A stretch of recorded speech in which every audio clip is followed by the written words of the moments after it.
graphical list, right, and then if we put it into list of punches, list of toys, programming of punches, you've got the programming of them. There's lots of different ones of them.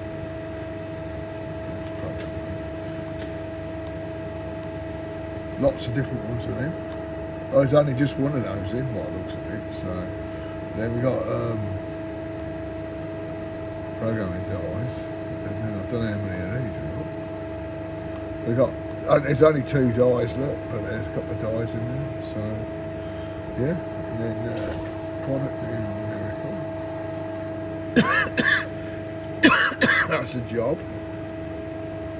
I don't know what tools are in it, but we can run this job in 2D. So we've got bend 2D.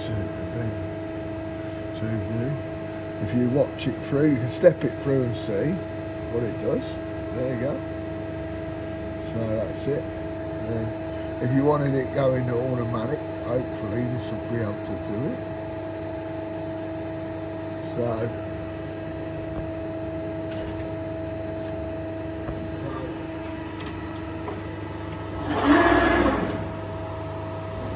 if you're looking at the screen as well,